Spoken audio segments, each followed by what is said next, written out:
Hey there, Jordan, live on Tuesday, February 28th, the year 2023, right here in the United Corporations of America. Delighted to be joined by Louis DeAngelis, who did amazing work in East Palestine and is continuing to do reporting on the just mushroom cloud that continues to cascade, God knows how far, despite sadly, the national media, from what I could tell, already kind of shifting to occasional updates on this story. I don't really know a bigger story in the country right now than a petrochemical bomb that went off, affecting multiple states, killing at this point 45,000 animals, we think, and making a whole town sick, in addition to folks who are symptomatic 15, 20, 30 miles down the road. We've heard symptoms as far as other states, including West Virginia and Virginia. Every day there's new developments and news. We're trying to catch up with everything. But we wanted to start with a resident because obviously this is about the residents. So smash that like button right under the video. The more people that press like, the more people that will see this very live stream. Another thing you could do is drop a super chat to support our reporting. We got a whole lot to get to, including what seems like a closed door meeting that went on either yesterday, I believe. Yep. Where the focus of the politicians and the business folks did not seem to be residents' health. It seemed to be getting back to normal, whatever that means. We also have video and images of a temporary dam that was erected there that is now overflowing, and we believe overflowing and spreading toxic water. We're also going to play some of the exclusive footage we got of an East Palestine resident and other activists, including from Flint, down by the creek, Beaver Creek. And you could noticeably see, as they were digging up soils and water to take samples, them getting more sick because it's toxic. And there's also dead deer. That might not sound like anything to you. Deer die. But typically deer die in hunting, shooting. But there was a reporter who found 3 dead deer. I'm not from East Palestine, so I don't know if that's common, but they were all within, I think, like 50 to 100 yards of each other. None of them had gunshots, and they were just dead. Only speculation, but obviously, they are likely drinking water from that creek. But let's start with Jamie. You are an East Palestine resident, and Louis interviewed you while he was on the ground there. My understanding is your home was deemed unsafe to go back to by testers, and Norfolk Southern has repeatedly asked you what your price is, basically, for them to relocate you. Is that correct? Correct. They actually just called me again the other day and asked if I had a number in regards to relocation cost. We're not looking at a place until tomorrow, so we have not got back to them, but we can't go back to our home, so we have to find somewhere to go. We're still in the hotel. And can I ask you also, the news media, I've seen it reported, some residents don't feel well, headaches, dizziness. They kind of vaguely scratch the surface.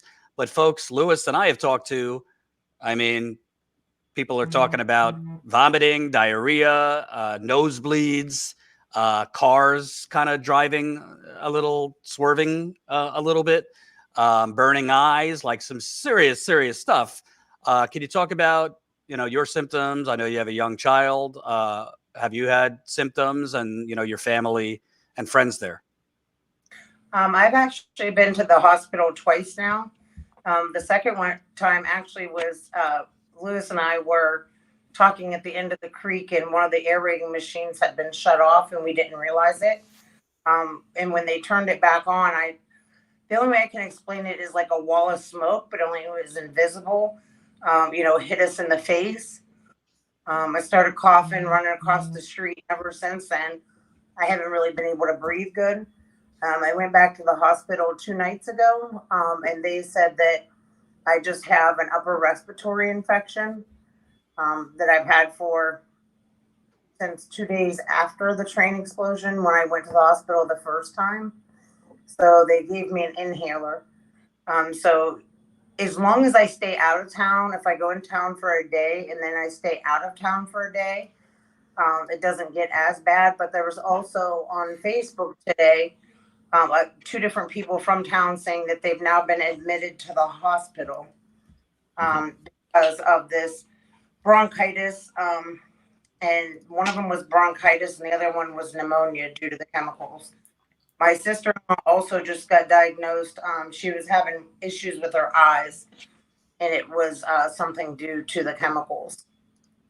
Yeah, and I mean, you had texted me this morning some of those, and even other residents. One who were hoping to get on later in the show today was near also one of those aerator areas closer to like the city park, near where the roadhouse is. And he experienced same kind of deal: eyes, sore throat, headaches, and it had lasted through this morning for him. Hopefully he's feeling a little bit better at this point now that he's gotten at least a little bit further away. But these are in areas that, to your point, in Jamie's case, there's one right, not 100 yards from your home.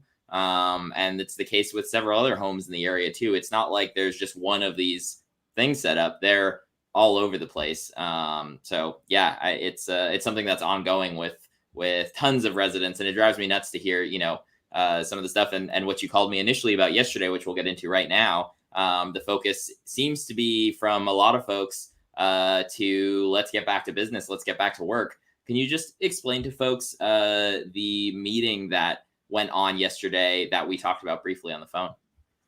Yeah, we had a meeting yesterday. It was a closed door meeting roundtable with Sherrod Brown here from Ohio.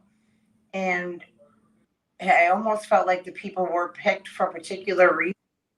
They were business owners, other city politicians in the room, the fire chief. I feel like I was the only one there representing the general population, and the people acted like, the focus was on, we need this great comeback story, and we need to get people back in here for our businesses, and we need to get testing of our cows and our plants so that we can, sell our beef and our vegetables. And I'm like, well, wait a minute, we can't get people back in here until we have this testing done. It's almost like there's, half of the people that are drinking the Kool-Aid and listening to the EPA and what they're saying, and the other half of people that are actually experiencing these symptoms, that are getting sick, that know better than to trust the EPA, who has lied time and time again about similar incidences. Mm-hmm. They're starting to try to divide the town.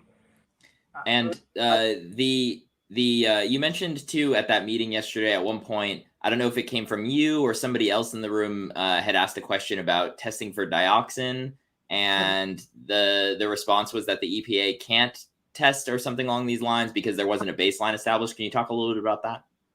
They kept saying that it's too early to test for the dioxins, but mm-hmm. There was a newspaper article that I read yesterday that had a quote from the EPA, and in that report, the EPA said they cannot test for dioxins because they don't have a baseline to compare it to. So I'm not sure. Yeah, I mean, to me, it seems like even if you didn't have a baseline to compare it to, test for dioxins today, and if there is a high or a dangerous level of dioxin in the air, I don't care if there wasn't one before the train derailment. If there's one now, that's still a major concern, and folks in town absolutely deserve the right to at least know that these things are present. I mean, yeah. It's almost like some people are of that mindset, like, I can't see it, so it's not there. Everything's back to normal because nothing looks different. Smell in town still is lingering in some places. For example, last Thursday, I walked into City Hall and it was breathtaking in there. They still have, City Hall is full of these women in there that are working that you can tell when I said something, they were kind of given that look without, wanting anyone else to see, because apparently I'm sure they've been told not to talk about it or Right. express feelings about working in those conditions. And I can even say personally, I mean, I was invited into several residents' homes, even going into like the Circle K gas station right near the tracks in downtown. I walked in there and it was like you walked into a haze. I mean, my eyes immediately start watering. You take a breath of it and you're just like, something's not right. I got in and kind of got out pretty quickly. And I said to my cameraman, John, who you met a couple times while we were out there, I was like, something's not right in there. Like that smells like the derailment happened yesterday. These things it's hard to show someone this who's not there that like this is the case. It's hard to, you can't show that on video. But I experienced it firsthand. This is absolutely still happening. Now, I want to ask another follow up here too. Can I just jump in for a second? Yeah. I want to make sure I know to the best of your memory. It was Ohio Senator Sherrod Brown. Mm-hmm. I assume the mayor was there. Mm-hmm. Some small business types. Was the congressman who represents your district there? No. Okay. Was anyone from the EPA there? No, it was the fire chief, the mayor, small business owners. There was a woman who's in charge of the community fund for East Palestine, and then the council people were there. So that was there was also the sheriff. So. And is there a reason that they made it invite only? Because it sounds like they're setting decisions for the community, but only inviting you and maybe, a couple other residents doesn't seem to be very transparent. No, and they also had made comments that, I feel like anything that's said in here should stay in here, but I know it won't. So they really didn't want word getting out about what is being said in there. And before I forget, I wanted to touch on something that Lewis said about him getting sick. We had some researchers from a university in Pittsburgh come in to do some testing for us. And they were sitting at the Pizza Hut, which is on the opposite side of Circle K of the track for us in their van.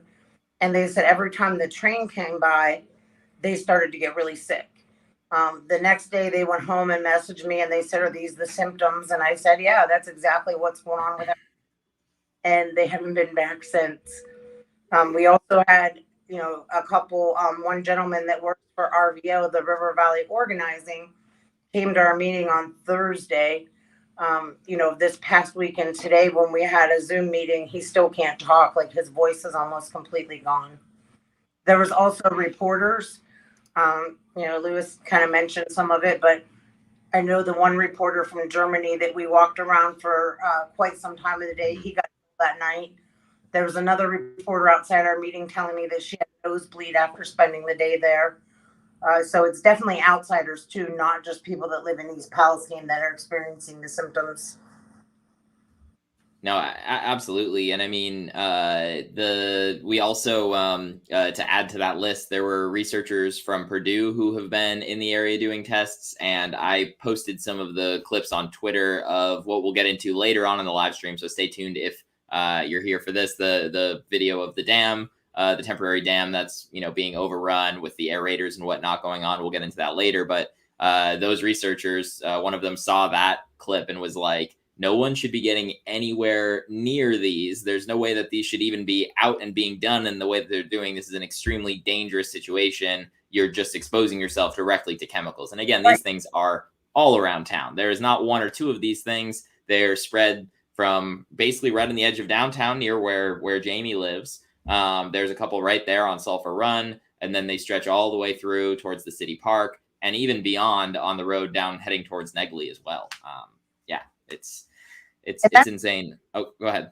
That's what every independent scientist is telling me too, that I've been. Mm-hmm. They're just throwing that stuff right back into the air. Absolutely. They almost seem flabbergasted that they aren't testing for dioxins and that they're doing some of the things they're doing, like aerating the water. So I'm just surprised as to why the EPA are the only people saying that, hey, and this is the proper way to clean this up.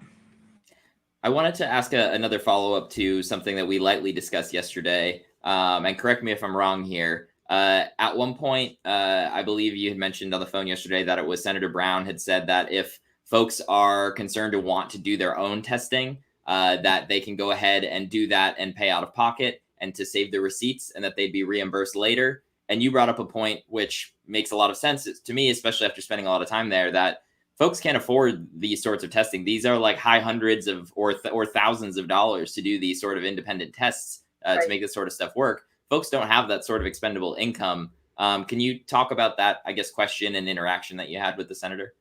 Right. And well, just to let you know, a couple of people say that they've inquired about these tests, and to get the full test with dioxins and everything, it's $4,500.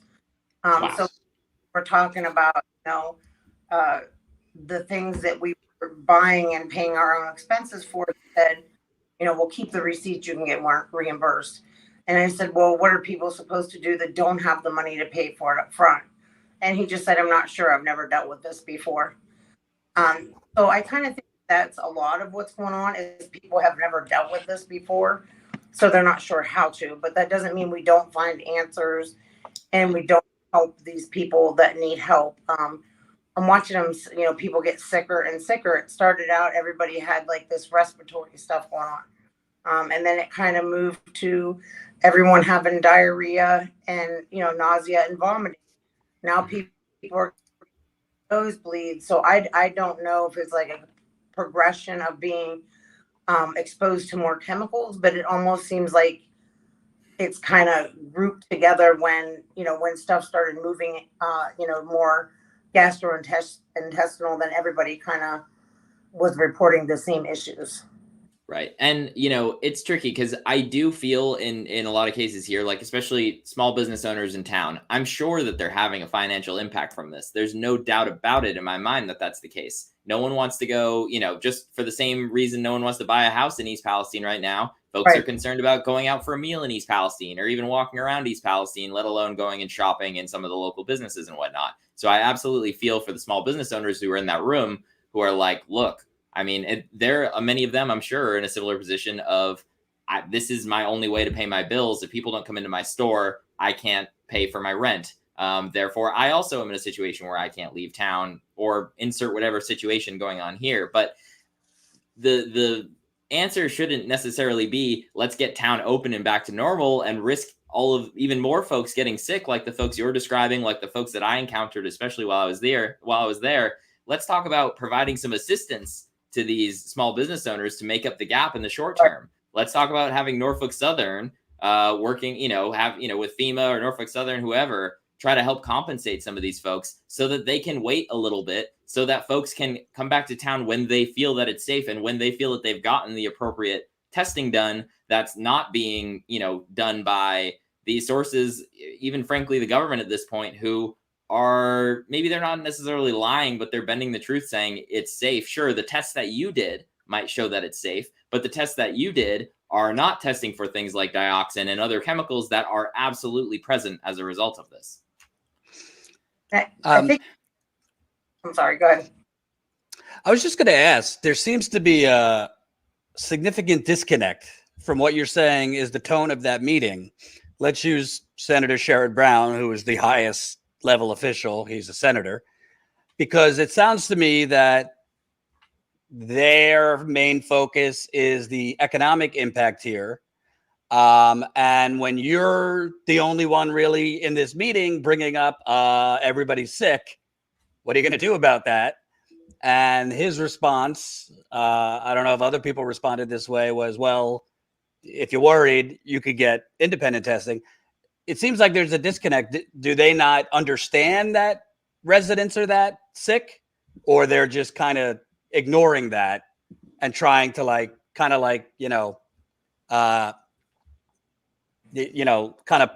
land of make believe, like it's not as bad as it is? Because it sounds like either they don't get that their constituents are very symptomatic, or they're ignoring it. Right. And it, like I said, it kind of was like La La Land. Like they were just all drinking the Kool-Aid. And I honestly think it is more not just that short term with their business, but long term. You know, they were talking a lot about social media and how people are blowing this out of proportion. Or, you know, there's all these people in town getting interviewed. Where did they find these people? Right here in the community. Well, I've never seen or that doesn't mean they don't live in the community. So it's almost like I'm not sure if it's just the blind trust in the EPA. Two different people in that meeting kept saying, well, it's too early to test for dioxins anyways. So I'm not sure where they got that information from. Which, like I said, I'm assuming it's the EPA because that's all they kept referring to was, you know, the EPA, the EPA. Another thing that I wanted to touch on briefly was the town hall that the mayor and the EPA did today with a group of students at East Palestine High School. I had went to the mayor's office last Thursday. My niece is now getting involved in organizing, and she was working with a nonprofit in Pittsburgh to do a youth town hall. So I stopped in to invite him.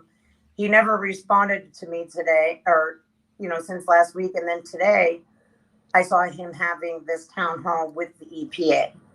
I didn't watch the whole thing because I'm not going to lie, I got kind of irate about it because the EPA is sitting there telling these kids, you know, you can trust us. We're scientists and we have the facts and everything is safe. Then you need to rely on us, the professionals.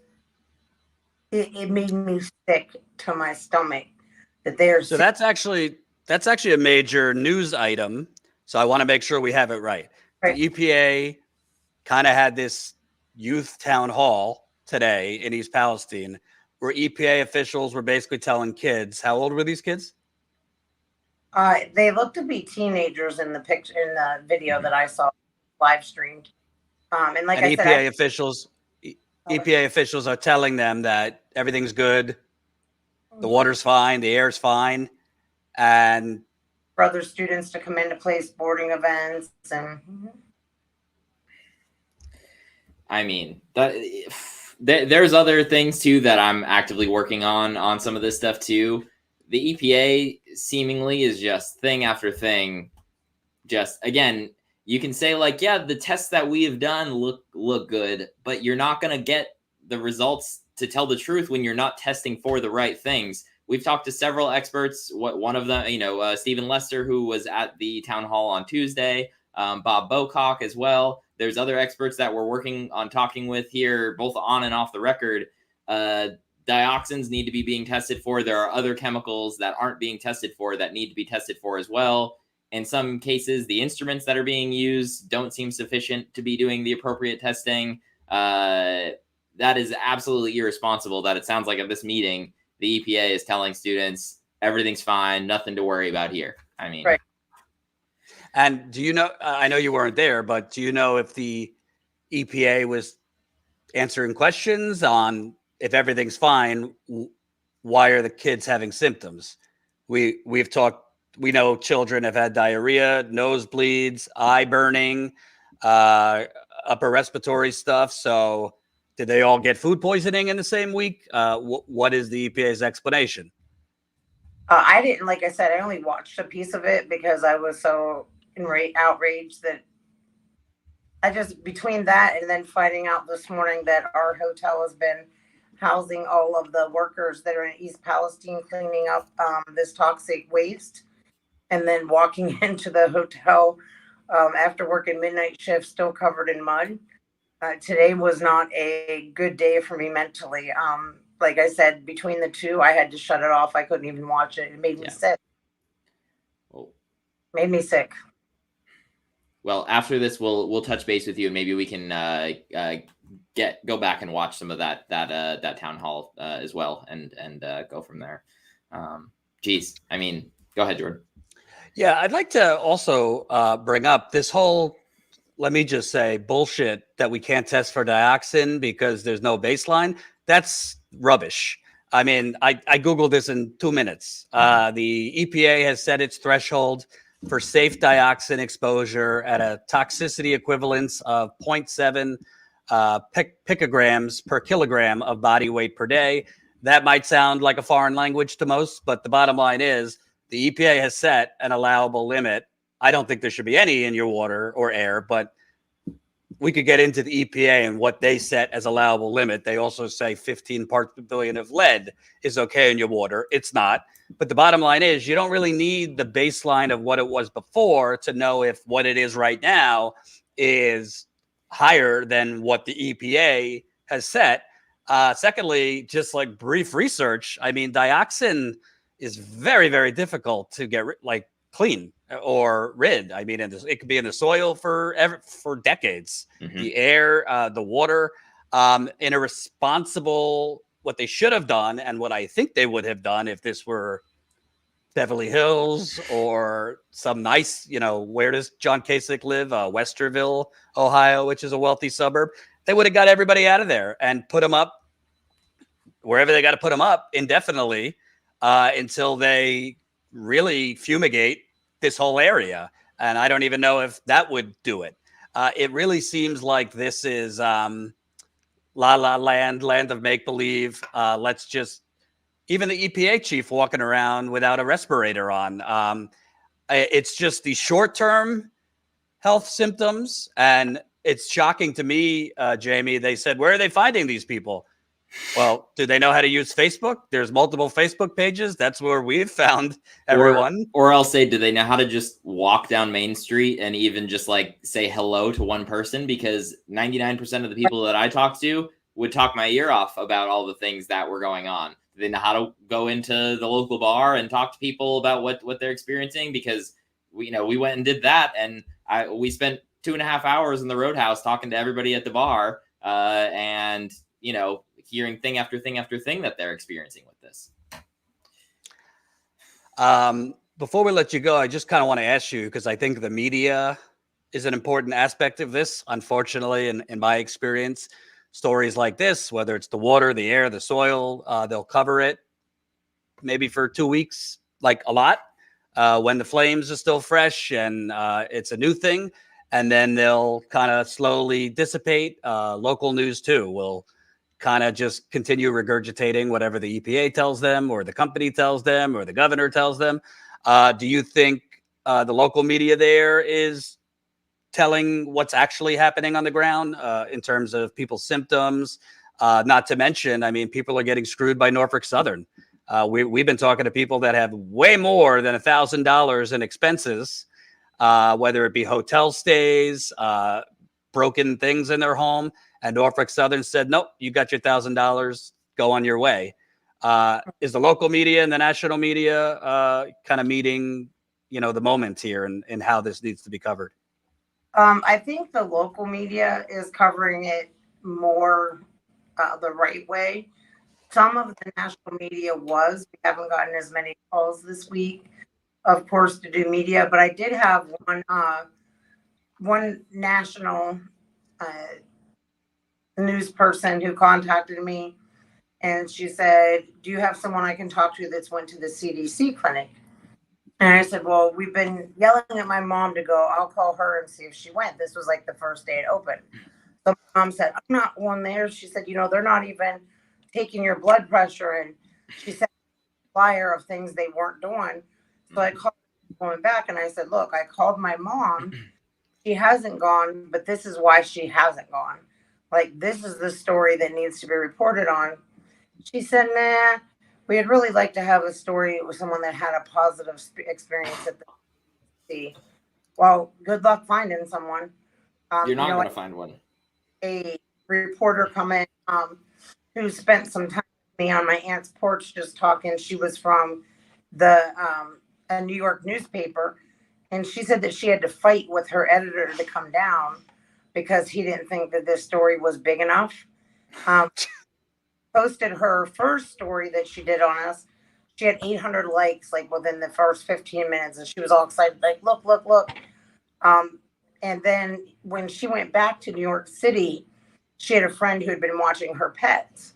So she called her friend or texted her and said, thank you so much. I appreciate you because you watched my pet, the story out.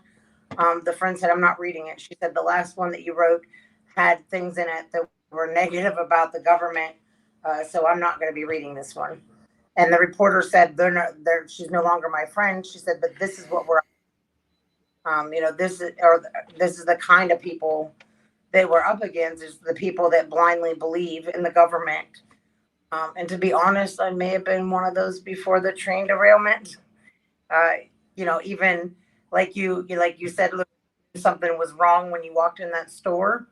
When I went the Sunday following the accident to pick up prescriptions, I know what I smelled. I know what I saw. I know what my thing smelled like. And my gut told me it wasn't right. And I didn't care at that point. The EPA had not even said that the creeks had been contaminated. But I told everybody they were. Like, there was no doubt in my mind. I didn't care what any scientist told me was healthy or wasn't there. I knew what was there. It's unbelievable to me, and I'm glad you're kind of showing the behind the scenes of what really happens. Basically, I don't know if it was from this New York paper or which outlet, but they rejected what actually was the story, which was this was a sham health clinic. Mm-hmm. They wouldn't report that. They only wanted to report people who had good experiences. So that just kind of shows you what's going on. The media, in many cases, is lazy, but in other cases, they intentionally distort it.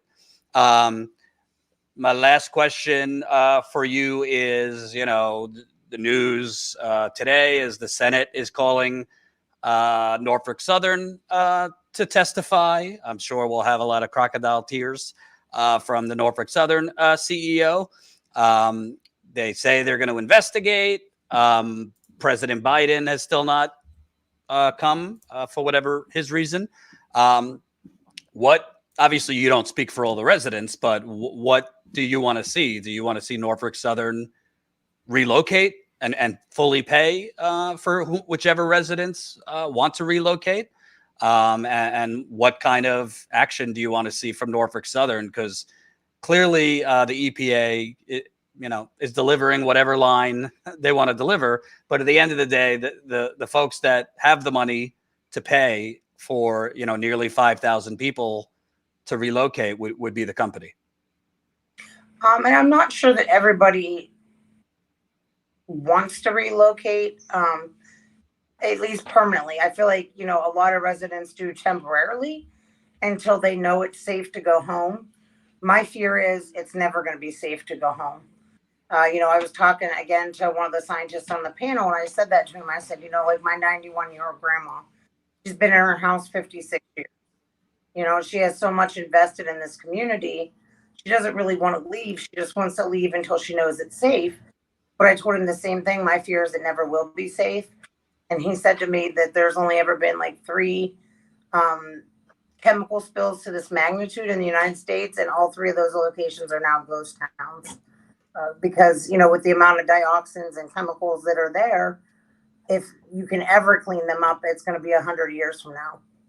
So, that's kind of my biggest fear. But we do at least deserve to be relocated, the people that want to be relocated, until they can show that it's safe. We also need laws changed. We definitely need the soil tested for the dioxins. That's what I've been pushing for. If there's nothing to hide, why not do a couple of tests? How much is that really out of the EPA's pocket if they did, even if they only did 2 or 3 samples around town? How much would that be out of their pocket just to put the residents at ease? I honestly don't feel like the intentions of lifting the evacuation was because it was safe. They had a train waiting in Columbiana for when that evacuation was lifted to run it through. Them covering up, the burn pit that they burned the chemicals in with gravel and leaving it to put the railroad ties over it. Again, just shows that the focus was on getting these trains up and running. You can't tell me it's safe if you haven't done the testing. Right. And also another element of this that people are going to need money for is a lot of regular doctors can't treat chemical exposure. A lot of regular doctors, I know people in Flint with the water, their regular, internists could not treat heavy metal poisoning, and they needed to go to environmental doctors, which insurance didn't cover. And I've already talked to some residents who said that their doctor said, I can't take your blood because we don't have the capability of testing for these chemicals, or there wasn't much guidance from the Ohio Health Department. So we're going to need to discuss, expanded healthcare, I believe, on a permanent basis, not just for people in East Palestine, but we already showed the footage of the drone. You think that stopped a mile? that Right. I mean, God knows how far this has gone. So, yeah, of course, we're sorry for what you're dealing with. And anything else you want to say before we let you go? If I didn't say this, I'd get in trouble. The 3 deer that they found, that you were talking about before I came on that were dead, that guy was also saying that no other animals were touching it. Usually the soft eyeballs and stuff like that would have been gone.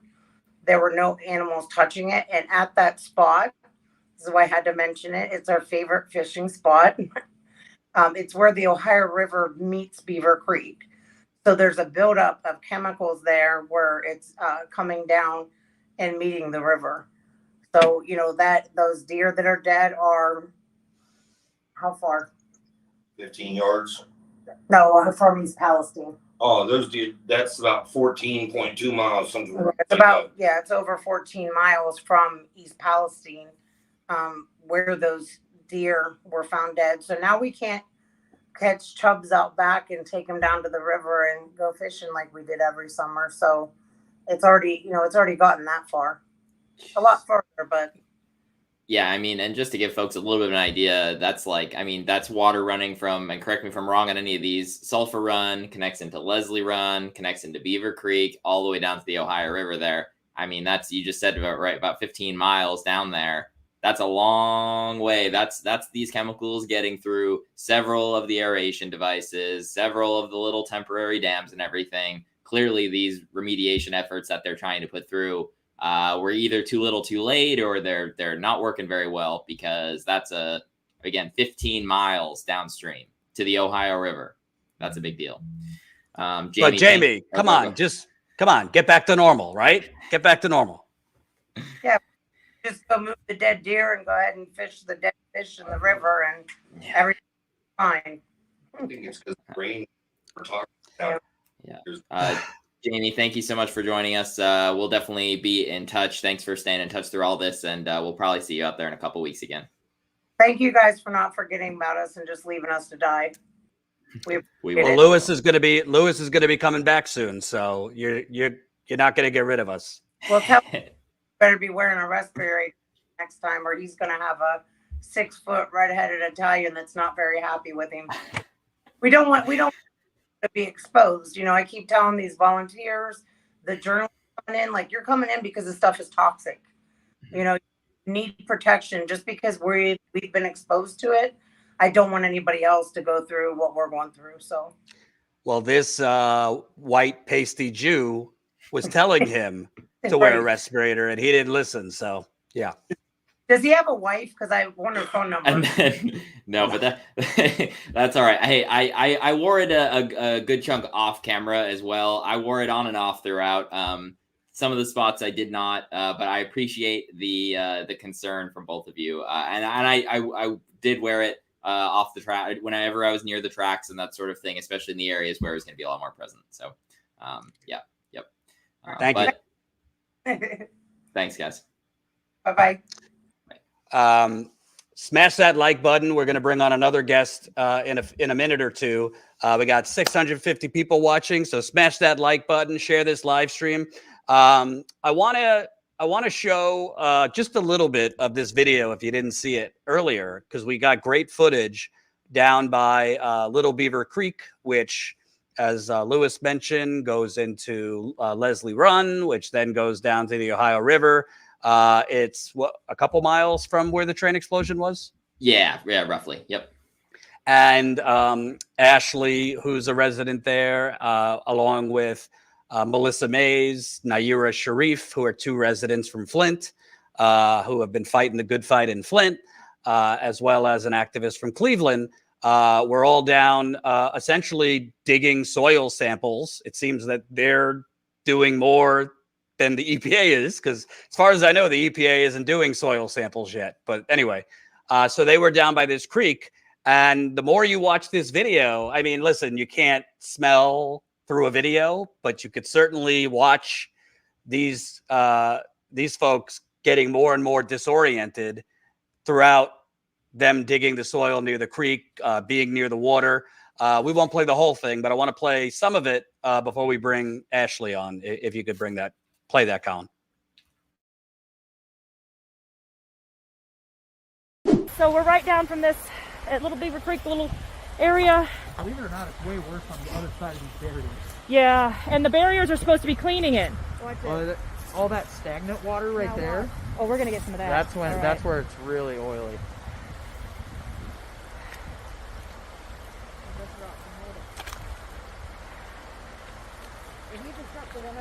Oh my God, you can smell it. If you can smell it through our N95 masks. Is it coming up? Yep. Oh, that's... Careful, Ashley. Hey, we got the booties at least. Oh, look at it releasing. Oh my God. Oh. So what are these things supposed to be doing? It's gonna attach around the soil around the This rocks. is from right on the other side of the barrier. Oh my God. Okay, we'll get that too.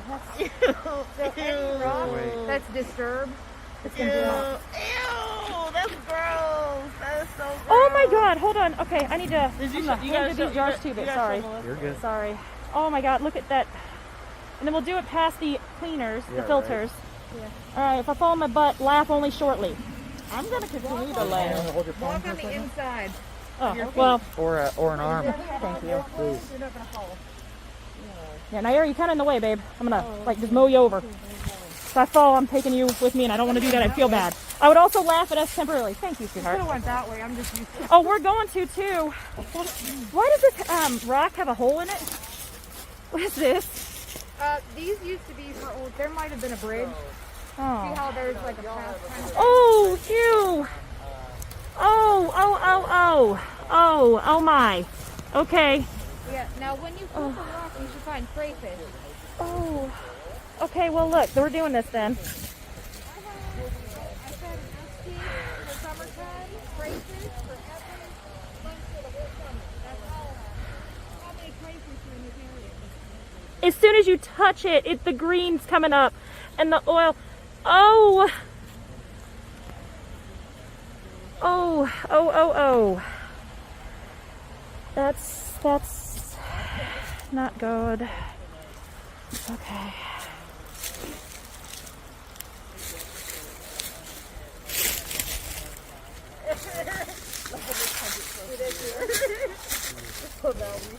But we don't want to disturb. When you go up and down, gonna use the wash inside of your out. foot, it'll Eventually. You better? All right. Okay. So that's after one, but look. So there's the cleaner. Now look at this. Is there anything? There's nothing underneath that. So Nothing how is it? anchoring it? So apparently the contamination's only on the top, and I'm sitting on top of the rock, but not on the If we underneath. look at the rocks around it, That smells terrible. look at it coming up. Actually, that smells really disgusting. That smells. That's a hard. It through my mask. That's a hard Look smell at to. it. See the film? It's not even the same as the oil. It's a Different film. So that's some of it. The whole video, I think, is 8 minutes.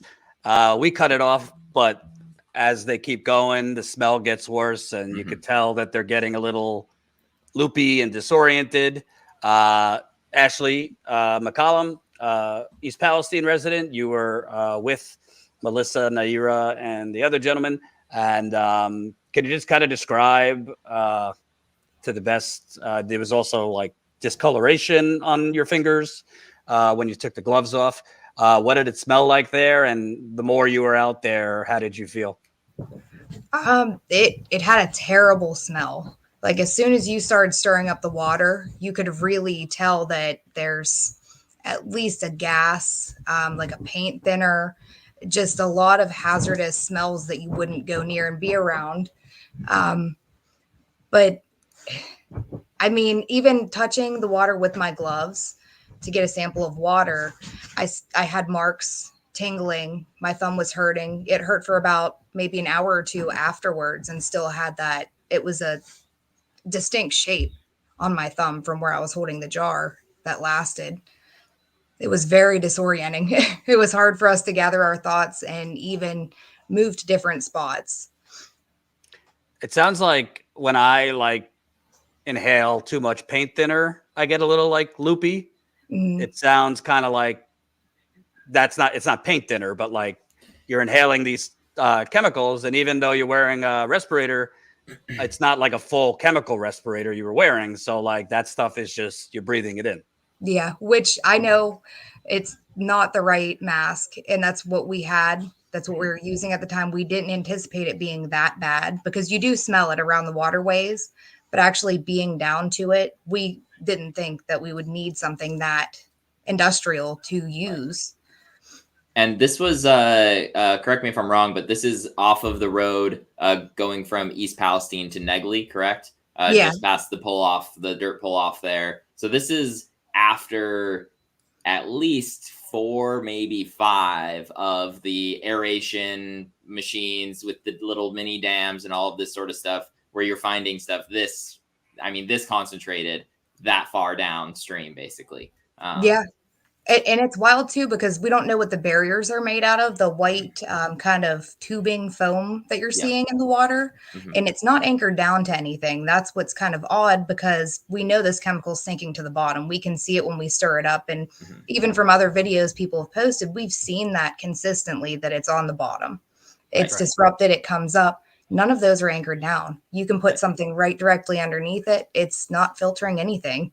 Not to mention too that oftentimes these chemicals, the without getting too scientific, because I'm not a scientist, but the reason that like an N95 mask doesn't necessarily work super well for all of this sort of stuff, and that you need the bigger respirators, is because the particles for the chemicals are much, much smaller, even smaller than like a bacteria or a virus or anything like this.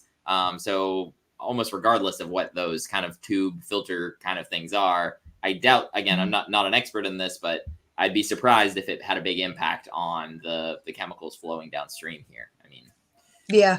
And that's from my understanding too, why it's so difficult for the actual air monitoring systems they have throughout the town is not picking up something, because the particles are so minute, so small, that they're not made to actually pick up that. So maybe they should evacuate the residents. Just a thought. Yeah. And clean it properly before. Yeah. Which should have been done. But from what I heard during one of the town hall meetings, was that it would have taken approximately 6 months to clean everything proper, test for everything before residents could come back home. Let me just get it for you. Bing, bing, bing, bing, bing, bing, bing, bing, bing, bing, bing, bing, bing, bing, bing, bing, bing. Bingo, with the bad Trump sound effect. That's what this is all about. It would take too long. It would be too expensive. What are you going to do with all these residents for 6 months?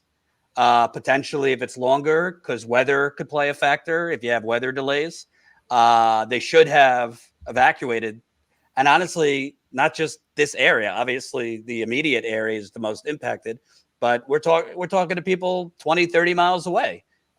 So it seems that it's a financial concern. I don't know how much you heard from Jamie earlier, but the meeting that was closed door, invite only, it seemed like Ohio Senator Sherrod Brown, the mayor, business owners' main focus was, this is really hurting our economy. People don't want to come here, rather than residents, the old, elderly, the young, middle age, are not feeling well and having these acute symptoms, which will turn into long-term symptoms.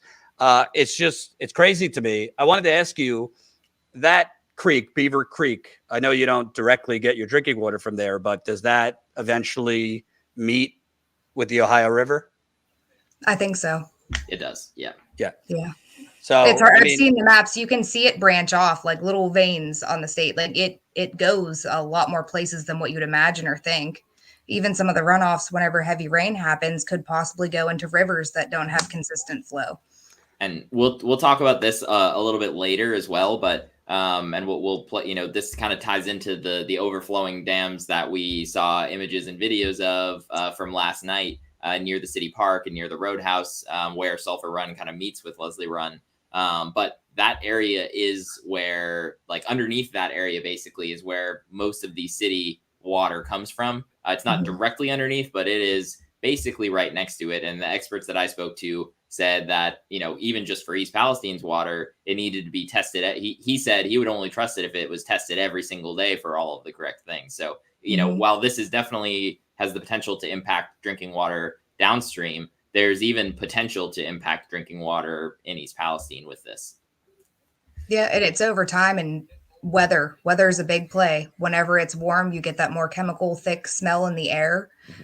Than compared to when it's cold, it's suppressed. When we have a lot of rain, that really is a huge factor with it contaminating the wells where our reservoir is for the water in the town. So it could happen in maybe a month if it didn't happen now for what they're testing. But like you said, it should be tested every day. And can I ask you, Ashley? And by the way, folks, she didn't ask me to do this, but I just put Ashley's GoFundMe at the top of the super chat. Where, it's hard for us as a company. I don't know who. I'd love to put every GoFundMe out there, but I don't have time to vet everyone. My instincts are Ashley's a good person, and she and her family have a lot of expenses related to this. So if you got and you could describe that in a bit, but if you got a couple bucks to pitch in, the link is at the top of the super chat. I know she'd be very appreciative. I wanted to ask you, Ashley, what's incredible to me, and Stella had said this to Lewis in an interview, but you guys are out there, whatever, middle-aged women, 30s, 40s, whatever it is. You got kids running around that creek still, playing by that creek. They're still developing respiratory systems, cognitive development.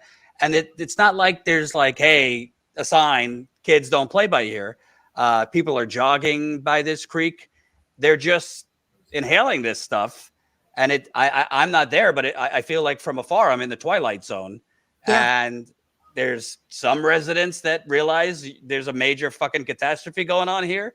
And others, maybe due to the misinformation coming from the government, and I think the minimization coming from the EPA, that it's not so bad. Yeah. I mean, we used to camp. We camp every summer, all summer long. I take any kids that my friends are, hey, I don't have a babysitter. Do you want to keep them? Oh, yeah, we can camp, keep them overnight, whatever. So we give them that time to play in the creeks, learn new things about the outside. I teach them about mushrooms, trees, everything that they want to learn. We have a good time, no cell phone service. We can't do that anymore. And it was a place that was free, that all the kids could go. I mean, even going to the park, there's water all around there streaming through. So you really can't get away from it. And some of it goes underneath buildings and establishments, even through people's yards. So even with the rain, the vapor, all that stuff, you're still bringing it in your house. It's still on you. Even at school with developing minds, my kids had issues there. So it's a really big, kids in general, they're going to have an effect if something's not done. Right. And can you kind of talk about personally for your family? I know, you got kids and you guys have been affected. You didn't create a GoFundMe just for shits and giggles. Obviously, oh, no. This is, you have lost income and are going to have expenses due to this. Yeah. And I have a mortgage that was relatively low. Perfect. I didn't have to have too much worry. I could stay with my kids and, really work around things. My boyfriend now, his mom was living in his home with him and they're leaving because they can't handle it. They can't breathe. They've been in and out of the doctors. So that's another expense for him. And you can't get another mortgage with a mortgage, depending on your income. And if you default on a loan, you can't get another loan. Right. And half the places you can rent around this area is insane. It's double a mortgage. Right. And, sorry, go ahead. I don't want to cut you off. And even like the test that I sent you about the air test, that's something I want to get done and share with everyone. Mm-hmm. So any information I get and put my own funds towards, I want everyone to know, because they might think one thing and then be like, oh, well, my neighbor, or I live 5 houses down from her, and why is her air moderate or bad? It could be a factor with your building and how it's made, your windows, how new they are. But honestly, you're kind of in danger being there until we get an exact answer and the right kind of test. And I feel like I've heard this before. I just put up the comment, but I've heard residents say they feel trapped. They are, a lot of them. And I even went on an EP Strong chat because everyone's reaching out to me. I have numerous comments, messages everywhere. How do I help people? What can I do? Well, I have other people saying, I need to leave. My child is having asthma problems. They can't breathe. I can't do anything. I cry at night and I'm stuck in my, like, it's very touching and it's hard to hear as a mother. At least I'm far enough away. We still have things going on symptom wise here, but I'm not right there where they are. No, it's an absolutely impossible position that you and several other folks that I talked to while I was on the ground are in. And I see you've been reaching out in all of the Facebook groups and everything. I saw another post from Candace who we had an interview with her earlier in the week. We did a couple interviews with her. She's in another, tough position, single mom, several kids. She's trying to get the message out there quite a bit as well, trying to help connect folks to like, hey, if you're trying to leave and you can't leave, like let's get a thread of folks in the comments together. If you can help connect with these people and try to give them a place to stay. It's absolutely abhorrent, honestly, that it's gotten to this point that the option is essentially like stay and get sick or risk getting, even long-term health effects from this, or leave and have no home and nowhere to go. I mean, and I know for what I've read about all of these chemicals, I mean, anyone can access them on the CDC. Short-term exposure, more than likely you're going to get cancer. And for the amount of gallons that were poured into the soil, into the water, and that still is in the air that you can smell, we don't know if long-term is next month. We really don't know. So that's an effect that's going to have birth defects for the kids that are in there having kids. Like, it's a real dangerous situation. And these people want to leave. They're trapped. So what I did today, I did reach out to the admin of that group for EP Strong. And I said, if anyone wants to post on there, they can. Put your GoFundMes. Please make sure they're legitimate. I will look them up and make sure. Because we do have a town map that has names of residents that was the most updated before this happened. So I want to make sure everyone's open, honest. Because those big donations, we've never seen anything. And the water, food, essentials being passed out in town, they were all donated. Not trying to get political. I don't really care who you like or don't like, but I've never dealt with politics. So you know what I mean? Unfortunately, you're going to have to, because where the hell is the government? I mean, if this happened in Westerville where Governor Kasich lives, or former Governor Kasich lives, I'm sure DeWine lives in a very nice neighborhood. They would have evacuated everyone. It's crazy to me. Jamie was describing this meeting where Sherrod Brown, the Ohio senator, who in the media is kind of depicted as fairly pro-worker, he's saying, hey, if you're worried, get an independent test and pay for it, and you'll get reimbursed. You got $5,000 to front load for that independent test. And they, like I said before, last time I talked to you, they just keep going up and up and up in price. And a lot of places won't deliver to our town. Out of town delivery for food won't deliver. Things for essentials. So if someone's stove stops working, the local places that would deliver a stove won't come into our town. Basketball teams forfeiting games because they're afraid to bring their teams in. So I thought, since we're really about getting revenue, and everyone that said it, how about I open up a Airbnb to help our economic, have a get together with your family, the people that said it's okay and it's nice to live there, and go ahead. I'll give you a huge discount, $10 a night. Everything's included. Food's still there. Water's working. You got everything you need. And real quick, I don't know if you heard Jamie say, but apparently the EPA had a meeting with students today, telling them things are fine. I mean, it's one thing to gaslight and lie to adults. It's another thing to be telling the students that everything is fine. We'll get more information on it, but that sounds pretty troubling. Yeah. I spoke with the superintendent yesterday, and 60 kids have already opted. Well, their parents have opted to pull 60 kids from school to do online. So we're waiting until the end of the week to see if that's possible. So if we don't think there's really a problem, why are so many kids leaving? Want to do online? And that's not counting kids that have already moved and relocated. So, I mean, that's a big thing. And they talked to my son, who's 6 years old, and asked him like questions from a therapist. Well, how did you feel about that night? What do you need? And just asking really odd questions. And they never told us parents. I don't even think half the other first grader parents know that they were asking kids these things. I mean, it's a little bit traumatic. So he was still kind of in shock because it was first day back. Yeah, I mean, it's the unfortunate reality that lots of kids are having to deal with the brunt of this, and I mean, it's going to have impacts on the rest of their lives. I mean, that's a shame. And I also think, and if anyone hasn't seen it, we have almost 700 people watching. Watch the whole 6 minute or almost 7 minutes, excuse me, of amazing drone footage that we got from a resident. If from anybody from a resident, Corey Figley, who we're actually about to have on in just a second here as well. If anybody watches that video, which was amazing footage by Corey, and you genuinely think that this is something that could dissipate in a couple weeks or just stopped at the town marker, right, or the 1 mile radius, right? Yeah, I mean the amount of chemicals. I mean, literally the sky was black. It was so bad. And yeah, it's just terrible because I think we saw with COVID at its worst, the infrastructure in this country, the humanitarian infrastructure is basically, even at the worst, where 3,000 people are dying a day, we'll give you a check for crumbs.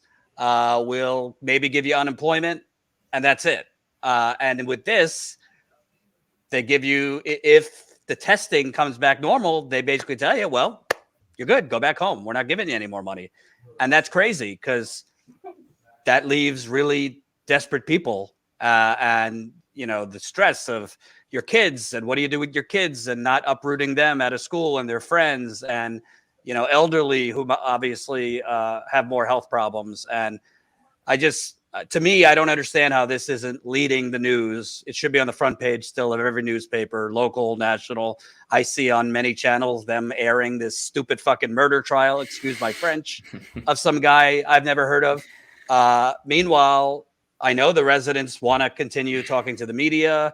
I know if CNN would have residents on, you probably would be getting a lot more outreach from independent testers and experts who could come in there, because there are ways to not go back to before, but at least get real relief for you. And we're not seeing that. So I'm glad you keep updating us. And is anything else you want to say before we let you go? Not really. I mean, it's something new every day, new symptoms, new things like that. We just had a lady who her cat passed away today. That's a indoor house cat. So, I mean, it's not going to get better. I mean, if everyone can help us push things like that, share information like that, keep it going, keep it talking, because it's going to get worse. Indoor cats are dying. And think about the weight. It's going to go to bigger dogs, and it's just going to keep going up. We have outdoor animals that are 200 pounds dying. Can I just ask you real quick? There was a video with a reporter out. Basically, 3 deer were found dead within, I think, like 100 yards of each other. I'm not from there. I mean, deer obviously get killed with hunting and stuff, but he didn't see any gunshot wounds or anything like that. It was right near the creek. Is that common? I mean, if the deer was shot, say people are skeptical. Oh, well, maybe the bullet wound's on the other side or you can't see it. For 3 deer to be in the same spot, and they're very finicky. You hear a sound, it runs. You know what I mean? You're not going to find something like that. And for them to be all in the same kind of state of decomposition, it was odd as well. I don't know. There is different bacteria things that do harm deers, but you would have to do an autopsy of the deer.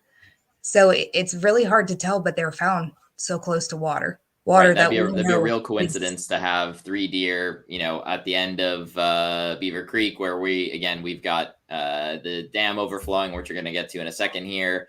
We've got, video of, a couple miles downstream, of chemicals in the water, it'd be a real coincidence that this would be happening there. Again, we don't know for sure yet, but just And we another don't, thing. you don't know until it's disrupted too. So if a deer went over, took a drink of it, and from just us breathing in the air, we had that reaction, more than likely consuming any amount of that is going to honestly kill them from as far as they got. Everybody, if you could do one thing today for helping people, I'd rather it be Ashley than Status Coup.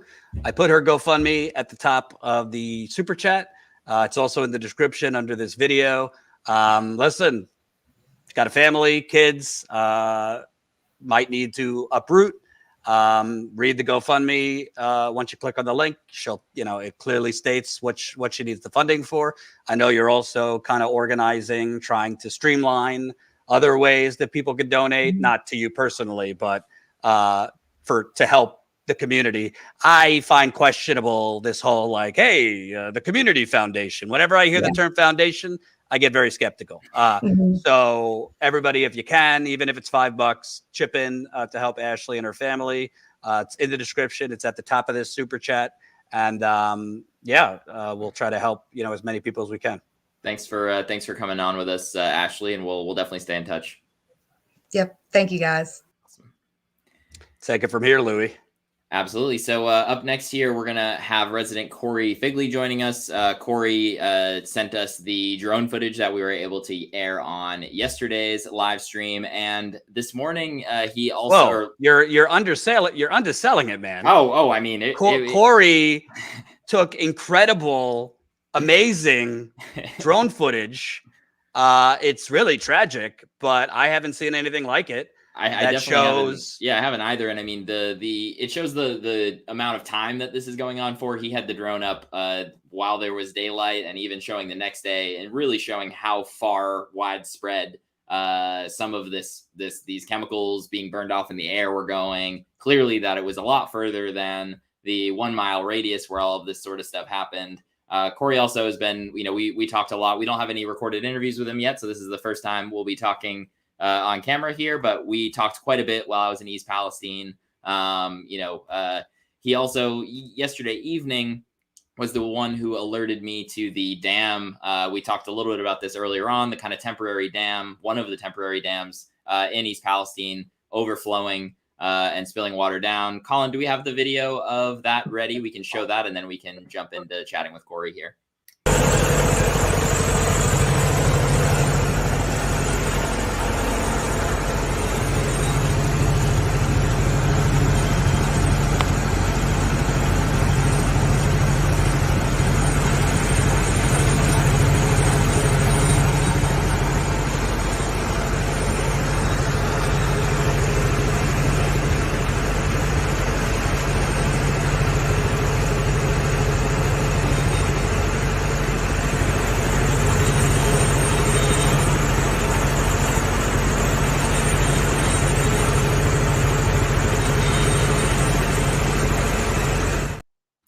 I mean, what a mess that was, even compared to, I mean, it's been a mess since I was there the other day with you, Corey. That looks like even more of a mess now.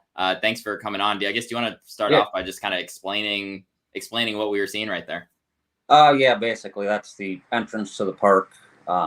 With as heavy as the rain was, I just kind of figured that the temporary things there probably wouldn't hold. So I went down and had a peek myself. So kind of worked out.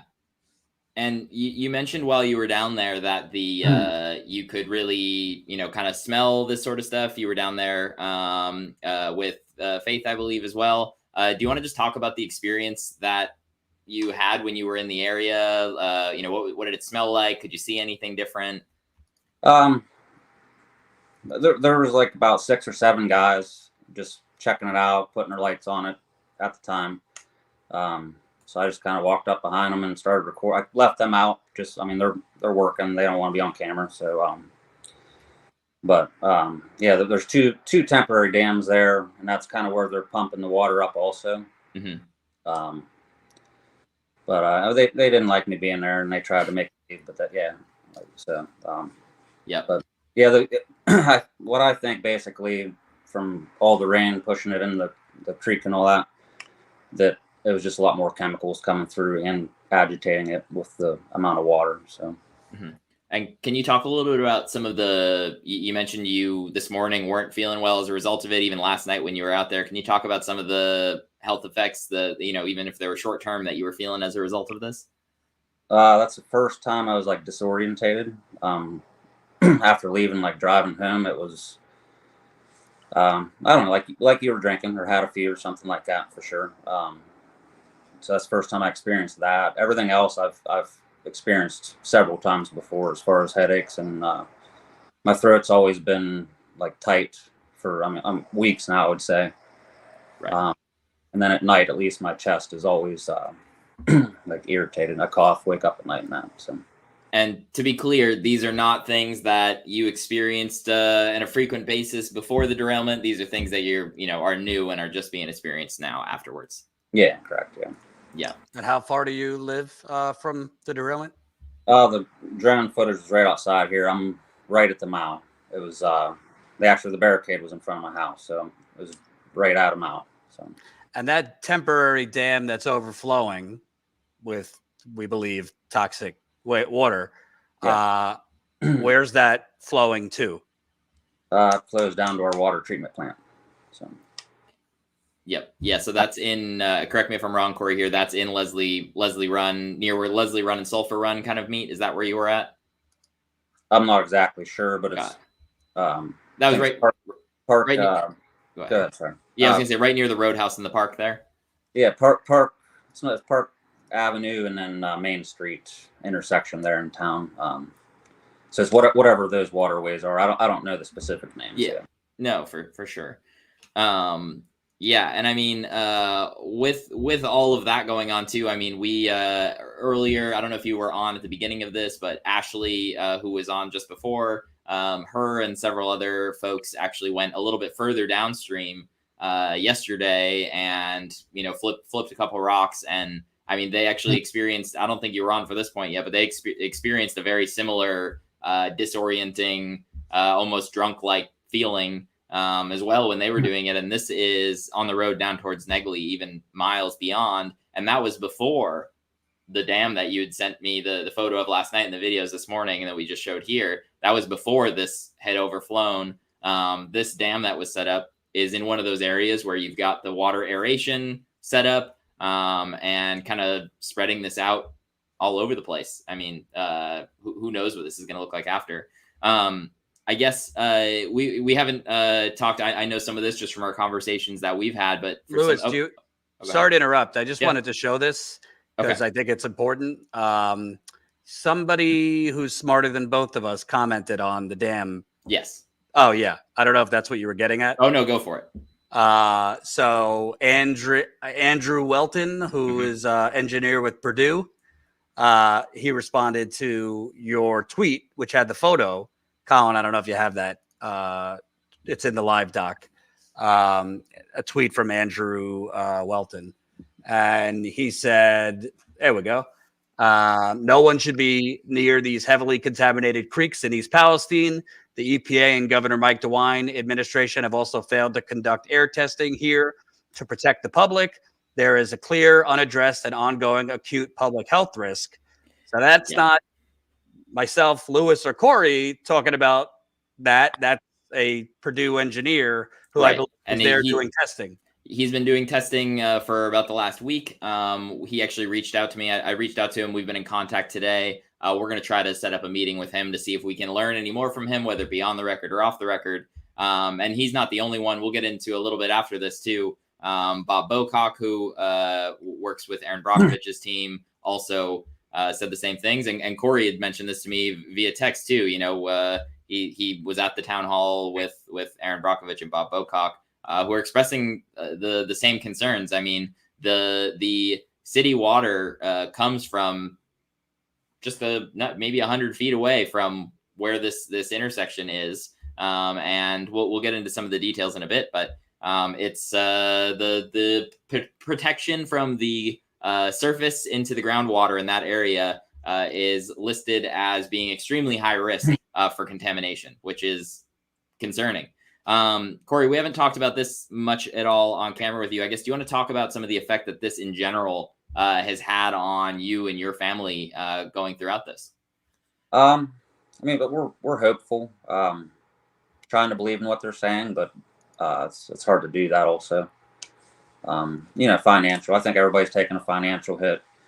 I kind of feel safe a mile away, but I feel like the people downtown, especially by the creek down there and on the tracks also, like what I'm concerned about is the trains rolling by, bringing up dust, how they're, aerating the water, as they say. But I would like to hear from the officials of what exactly that means,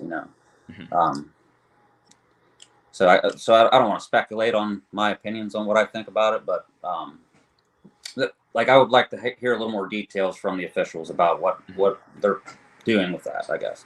Right. The lack of clarity is definitely, you're not the only one who's bringing that up. I mean, if you want people to be believing the results that you're publishing, be extra clear about them, go the extra mile to make sure people know exactly what you're testing for, exactly what you're not testing for, which is a big key here that at least in my opinion, and also in several experts' opinion, is missing here, and why you're not testing for these things. Frankly, a lot of those questions haven't been answered in the best way possible. I know you mentioned to me too.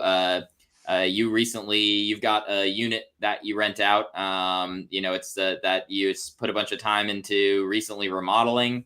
Yeah. Do you want to talk about that a little bit and the impact that that's going to have on you as well? Yeah, it's a duplex. It was half rented out for 2 years. I've owned it. I spent the last 2 years on my days off fixing the upstairs from like the ground up on that. My cousin actually helped me finish it because he was excited to move in. He works at the shop right down the road, and that was on the 1st when he moved in, and all this happened on the 3rd. So he's still living there. He would like to move, but I think he's in the same position as everybody else as far as just like where do you go and what can you do, because there is no help with that. There was this whole time, I don't think we've had any clarity or any information given to us, or really any help on that end as far as what to do with that. And I did see a video of a company coming in and spraying like steam around the house. Somebody had cameras set up in all their rooms, and it was very, very unprofessional. So I could tell you more about that, because that was several residents that we've talked to now were using. This is a company that was being contracted by Norfolk Southern, that they were paying for house cleanings, but the local company SanEffect is not Hazmat certified. They're being called in and they're spraying stuff that you would use to be cleaning in a hospital that kills bacteria. Does nothing to clean chemicals of any kind. And then they're also telling people, okay, we sprayed this in here, so now you don't even need to wipe anything down. So not only sure, their house might not have bacteria in it anymore, but there's still going to be plenty of chemicals there. And then you just told the people that they don't need to wipe anything down, even though there may be chemicals on whatever is in their home. Right. Let me ask you, because it seems to me like there's a failure to, add 2 + 2 = 4 and water is wet. If the EPA and the officials are saying the testing is fine, are they explaining then why are people symptomatic? Because you're talking about, for you, I think you said sore throat, some sinus stuff. Other people are having vomiting and diarrhea. And it seems like it's just like wave a wand, the testing's fine, and that's the end of the discussion. But who's answering the questions about all these symptoms for residents? Yeah, I mean, that's true. And I'll admit I was skeptical at first about other people's statements, or symptoms at first, I would say, until I experienced it myself. And then I started talking to people I trust and know throughout the community here. And like, as far as like the skin issues, I talked to somebody I trust that had that, and she showed me pictures. And so I would believe, because everybody's different. Everybody has different, different tolerations for things and that. So I would definitely believe what everybody's saying. I have no reason to doubt it at this point, because everything's fine here is what they're telling us, and it's not though. So yeah, and I think that's big too, because even, you know, when I first got into town, it's like you don't know what you're going to find until you're actually there, right? So, you know, I wouldn't say that I was necessarily skeptical before I got into town, but I was curious to see, like, you know, is this going to be a widespread thing? Is there going to be a lot of people having it? Unfortunately, I spend too much time, you know, on looking at the comments on our videos and you know, scrolling through Twitter and seeing people, you know, being skeptical about this sort of thing. And unfortunately, it's hard to show, right? But I think what you just said right there makes it, you know, you make a good point there. You were skeptical to start until you started feeling it. You know, I live here, and I was like, oh yeah, okay, it's that bad. Okay, sure it is, you know. But yeah, once you experience it yourself, and then you see how they've been handling it and cleaning it up. Specifically, let's say right after they set everything off, and they brought in the most people right after that, not for us, but to get the railroad tracks rolling again. And I used to be a union carpenter back in the day, so I've worked on big steel mills, and dust control was always a big issue. And I can't recall exactly how long it was before the mayor said something on the television, and then they finally brought in a street sweeper. And but they just kicked it on and didn't wet the road down at all first, and just started pumping up the dust. And that's from the job site. And if you look at the drone footage also, you can see that they didn't remove anything at that point. So they were tracking it on Taggart Street down our roads, and then they decided just to go with a dry sweeper and just blow it into the air. So I mean, that's not good practice. That's I mean, just with normal dust, that's not good practice. You don't want to be breathing in that stuff. You have issues from normal stuff. Mm-hmm. And they're having a spill like this and handling it that way is just it's amazing to me, is what it is. So, and not that you're a weatherman, and Colin, if we could just show some of the drone footage while we're talking.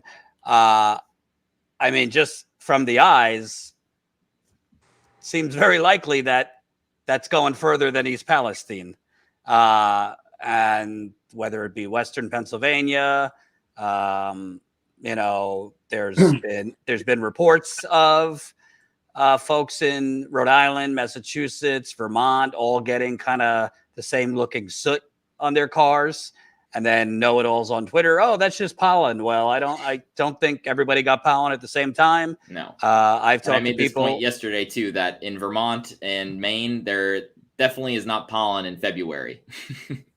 So, you know, not that you know exactly where this went, but your drone footage shows, I mean, the sky is like black, and it's very likely that this has spread further. Hopefully, you know, it dissipated, but there's not an exact science to know how many people this affected. Yeah, no. I'll comment on the first video, the first night. Not the smartest thing, but I went out and drove around town, and I was like, oh, I can't get a good view from here, so I figured I'll go up on the highway, which is headed towards Pennsylvania, and like following the railroad tracks. Route 51 goes right over those railroad tracks. So I figured that would be a good spot to where I could look down and see what was actually going on down there. So that's what I did, unfortunately. I stopped on that bridge there, and that was the worst, probably the worst I've felt, was that first night. My eyes were burning. It just like hit you. I haven't really been able to smell it much up until when I videoed the dams being like taken there, whatever you would say. But that first night, like, it really hit you chemical smell wise and all that, and burning. And then that next morning, my throat was almost raw, is what it felt like. But I didn't have any of the other symptoms yet, but my throat was still raw from that first night. And then as far as why I stayed and continued to record is because, like, as you're looking at it, it was going 5 mile an hour away from me. So that would be southeast for about 2 hours. And then later on, it was supposed to go up towards like Poland, Ohio. So residents up there have had issues also, and it was going to be a faster, like a 10 mile an hour wind up that way that night, or that with the burn off and all that. Yep. And we actually, that's where Jordan, where Therese lives, is Poland, Ohio. We've done a couple interviews with a resident in Poland, Ohio, who has doctor's notes and whatnot, affirming that she had chemical exposure, which led to several symptoms for her that were, I mean, she dealt with all sorts of symptoms, including, obviously, the sore throat and everything like that, but she had blood in her stool. She had several other things. Jordan, jump in if you've got other symptoms she experienced, but that was up in Poland, Ohio. And you mentioned the wind shift. It was initially, I believe you said, and I think this is correct, going southeast, and then shifted directions, which spread that massive plume that you can see so well in that drone footage, not to just one place, but all over the place. And they definitely got the bulk of it up there, I would say, as far as it traveling that way. And then people downstream, they're suffering those effects. That's a whole different issue. So, yeah. This is a dumb question, but I'm just curious because, like, I'm not smart enough to fly a drone, but what was it like flying that drone and just like seeing this footage? Were you just like in shock or? No, I actually just set it down. It flies itself. It's pretty easy. Oh, okay. So I just left it on. I was watching it in person. I'm not going to stare at my phone the whole time. What was it like seeing it in real time? Because it's something I can't really describe. The amount of stuff that was coming up was, just like I said, undescribable. It was right. I mean, it just looks like it kept coming and coming and coming. It was, I mean, well. Oh, go ahead. Do you have another question, Jordan? Otherwise, no, I was just going to thank you. I think this is really valuable, and I'm shocked. Like, we've seen basically just kind of one static image from national news outlets, so it's good to get this variety of footage, both the night of the initial derailment and then the controlled burn, which clearly wasn't very controlled. And also the full video, which you could watch up on this channel. You could see the aftermath too, of just a lot of burn. That's what was that was scary, because you could see it even coming behind me. Also, it went everywhere. Bulk of it was wind based, I guess, but I think with the amount that was coming up and the heat of it and everything, it just was everywhere. It was behind me too, so. Well, we all got a little piece of it. So, Corey, thanks so much for taking the time. Is there anything else you want to share while you're here? If not, we'll be in touch for sure. No, I appreciate you guys and you help out a lot around here for sure. So I just want to thank you guys for that. So thank you. Awesome. Well, we'll probably see you out there in a couple weeks again, Corey. Sounds good. Thanks. Awesome. Thank you. Lewis, I know you got to go, but Godspeed for all the work you're doing. Lewis was on the ground for a week, but has been staying in touch with residents, and we're definitely going to have to chase down exactly what the EPA told the kiddies today. I'd like to follow up on that and find out what is going on. We're also going to air probably tomorrow an interview you did with Bob Bocock, who is officially Aaron Brockovich's business partner, but he's been a water treatment expert for years, engineer, water treatment professional. And water nerds will love the interview, but just generic people who want to know if your water is safe, he basically said he thinks the way the EPA is testing and also the way these contractors are aerating things is making it worse. Absolutely. Yeah. And I mean, we'll save it for tomorrow as well, but there's a couple points in that interview too that I'd like to go over in a little bit more detail too. So definitely stay tuned for that. And if we've got about 700 people watching, so if you're not subscribed, make sure you hit the subscribe button down there so that you can catch some of that tomorrow. There's still more coming right now. But thanks for having me on again, Jordan. And we'll see you all later. And everybody, stop messaging me how handsome Lewis is. I get it. Okay. That's all right with me. You can keep sending it to him. That's fine. Yeah. All right. Bye-bye. Thanks. Joining me now, Zayna Day, doing God's work behind the scenes too. If you're not subscribe to our Substack, Zane has been posting, kind of content and different things to our Substack, trying to get our reporting out over at the Substack, which you could subscribe to for free. So statuscoup.substack.com. Before we get to pushing people more to sign up, I don't know how much you've heard of this, but I feel like I'm in the twilight zone here because I did a tweet thread, which you kind of made into a Substack piece about right now, like 2 weeks into this. It's actually longer, but 2 weeks after the media has been covering this is basically based on how the media has done with Flint and other things. That's when they stop covering it. They'll cover it in the beginning, like if it bleeds, it leads, when the flames are fresh. But after that, they get tired with it. They'll run to whatever else, whether it's speculating about the 2024 presidential election, et cetera, et cetera. But it's just amazing to me because we're seeing a cover up in real time. Jamie was explaining this. I don't want to call it secret, but invite only meeting where Ohio Senator Sherrod Brown, the mayor, business owners, they're acting almost like the widespread symptoms all over town are irrelevant. We need to get back to normal. The media is making this look bad. It's bad for business. That seemed to be the takeaway from that meeting. Not like, shit, we might have one of the worst cancer clusters in America from this. Then you hear the EPA is meeting with, teenagers to tell them everything's fine. It's just crazy. I mean, we're talking to the residents, and I have no reason to believe they're even exaggerating, but it's not being reported extensively in the national media anymore. When I see updates on CNN, it's generally about Norfolk Southern, not really the residents. It doesn't take a lot of effort to reach out to residents and ask for interviews. It just seems like what is actually happening on the ground is definitely not being depicted in our national media.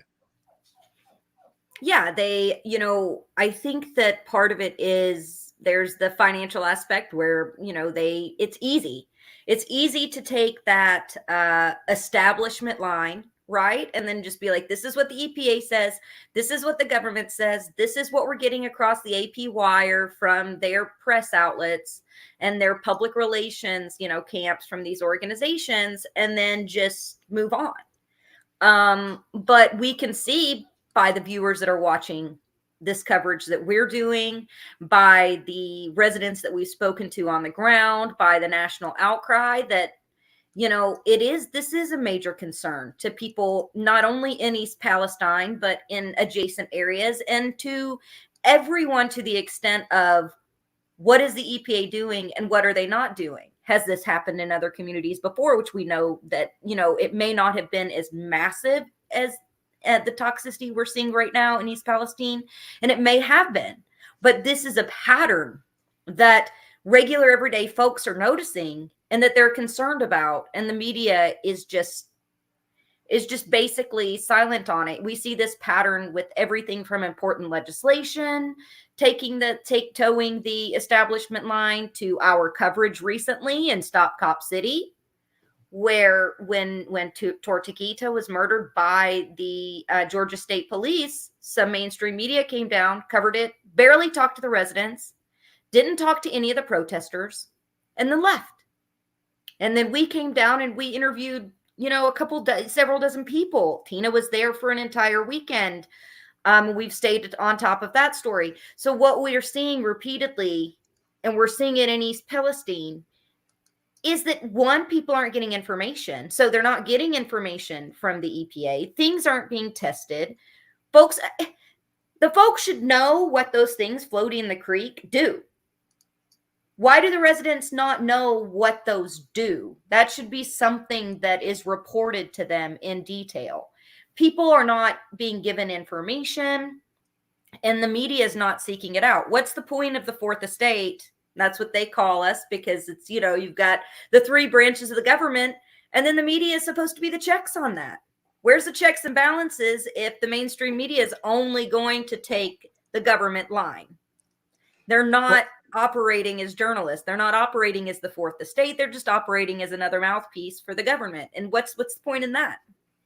And also, I mean, we have an 8-minute video. Please watch it. I think it's got a shit ton of views so far, where a resident, some activists from Flint that came down, they're digging for soil and taking water samples, and literally every 10 minutes that go by, they're feeling more and more ill, lightheaded. It's been described to us as almost like drunk without the benefit of the booze. You know what it reminds me of, Jordan? You know, I lived near coal country, right? So I lived where there were coal temples. I lived where there was coal and ash runoff. I lived where there's chemical runoff from the processing of the coal. And sometimes in my creeks, you could see a sheen. You could see the chemicals. You know, there would be foam. It would be visible. But a lot of times we couldn't even capture that on camera. You know, we could see it with our naked eye. We could see that it was there. We could tell, you know, what was coming from the coal temples. But it's really astounding to me how they describe, you know, you could get really close to the creek and then you could smell it. But these people are talking about being, you know, several feet away from the creek and being able to smell it and it getting stronger. And then when they toss it up, just the smell making them nauseous and coming through N95 masks. And the fact that when they touch the water, you can literally see the chemicals rising to the surface in the video. Since I've covered environmental issues for a long time, being an Appalachian, when I see that, I'm like, wow, because even in our coal runoff and the chemical, pollution that we've had in Appalachia for generations, usually you couldn't catch it on camera, right? So it's pretty wild to be able to see the chemicals. Even when there was one video where Lewis was standing on a bridge. I believe it was with Jamie Causa. I'm not sure. I think he was with Jamie. And they threw a rock into the stream. When they threw a rock into the stream, you could see it bubble up and turn pearlescent almost on the surface. They're probably 8 feet, 10 feet above the water, and you can see it through the camera.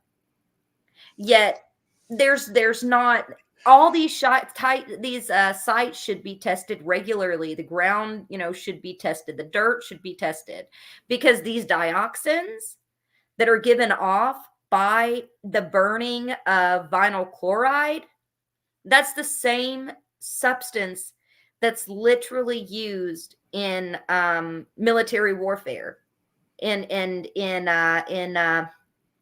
known to be cancer causing. We showed 3 days ago, I believe it was on Friday, we showed where the EPA, on the EPA's website, shows dioxin as an extremely, extremely dangerous toxin that causes everything from cancer from long-term health issues like cancer to immediate health issues. And knowing that vinyl chloride being burned can give off dioxins, and knowing what a small amount can be poisonous, it blows my mind that in a secret meeting, they're telling people to get back to normal for commerce. And I'm just looking at the list. Apply this to wherever you live in the audience. 9 richest cities in Ohio. Number 1 is Indian Hill. You think if this happened in Indian Hill, they wouldn't have evacuated everybody and put them up at the fucking Marriott for 6 months until they did whatever needed to be done? Because that, I don't know if it was Jamie or Ashley said, that's what they were told, that this really would take 6 months to really do the testing, remediation. And obviously, this is a poor place. They're not relocating families for 6 months because it costs money. Kentucky, I don't know, Concord is fairly wealthy, right? You think if it happened in Concord, they'd be like, hey, leave your home for a couple hours and then get your ass back because we need to get the trains rolling. Absolutely not. We could go down the list. Wealthier parts of DC, New York City, LA. This is, make no mistake. If it happened in the Hamptons, let's just throw it out there. Everyone knows the Hamptons. If it happened in the Hamptons, they wouldn't have burned it, for one. This is just an assumption, but I don't think they would have burned it. They would have been rerouting trains. They would have been finding other ways to fix it, and they would have had people evacuated. And what's astonishing is in these wealthy neighborhoods, people would have the means to evacuate themselves. These folks are poor. And I was thinking about it yesterday. They're getting reimbursements, meaning that they're having to pay where they're staying up front, and Norfolk Southern is just reimbursing them. So they even And they're not even getting getting full. They're not even getting full reimbursement. Nope. This per tech guy says, to be honest, if there's dioxin, there's no way to clean it up in that large of an area. Town will just be bulldozed. Unfortunately, I don't think they're going to bulldoze the town. I think they're just going to. It's a sacrifice zone, and they're going to leave people there. And if you get enough money in your GoFundMe or get lucky enough, you can move. And if you don't, unfortunately, you're going to have some long-term problems, including cancer. It would not shock me if this becomes one of the worst cancer alleys in America. And can I say these residents are badasses? They're out there. You know, I saw Jamie Kaza on the day after it happened, posting on Facebook. They're starting groups. They're talking to each other. They're organizing around each other to build up community, to help one another. River Valley Organizing came down the day after to start helping people. It's amazing to me that the people of the town are doing more for each other, and that other activists like Melissa Mays from Flint is coming down and testing and doing more for the community than what the government and Norfolk Southern, you know, that has a tremendous amount of money to be able to spend to help these people. Volunteers are coming. Who was it that had mentioned that the lady who had exposed the germ cleaners that came to her house to clean her house? Who Jenna. was that? Jenna, yes. Jenna had mentioned that volunteers, Norfolk Southern had brought volunteers on from ministries that were older people, a lot of them elderly, to come and clean the homes without proper gear or proper equipment. Volunteers. So the community is having to lean on each other. Norfolk Southern's just letting them sweat it out. But boy, are they coming together. They're holding the town halls. They're, telling their politicians to get something done. And I think that that's been an inspiring thing to see. It's sad that they're having to do this while at the same time may not even have a place to live. And their kids are getting sick and they're getting sick. Now comes the time of the program where we got to toot our own horn. Because frankly, I don't get it. I really don't get it. But, if everybody wants to leave this lane completely open to status quo, we will gladly take it. I don't get why this is not 24/7 right now. Obviously, there's other news to cover, but there's outlets on cable news and the New York Times, the Washington Post with far more resources than we have that could be covering this extensively. Yet CNN, MSNBC is airing the Alex Murdaugh trial. I learned about this person 20 minutes ago, basically, 24/7, because I guess, made for TV murder is more important than a petrochemical bomb exploding over the heartland and affecting multiple states. But we're going to stay on this, and we need your help to do it.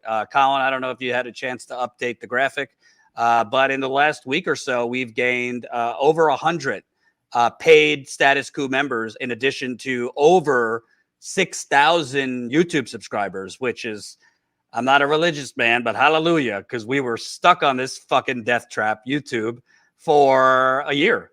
We were stuck at 128,000 subscribers. I won't get into it, but I won't get into it. Let's just say we were stuck on YouTube. And months of important coverage, covering strikes, covering other issues like these, maybe not as catastrophic in the large scale, but really important issues happening. And we've been having issues being suppressed on YouTube. So it's very helpful that now we can help get the word out about East Palestine and other coverage that's impacting communities across the country. So I'm going to ask you guys, we got a couple new members so far today. Welcome. Robin signed up. Tracy signed up. Hope I'm pronouncing this right. Matej, Matej. Welcome. Also,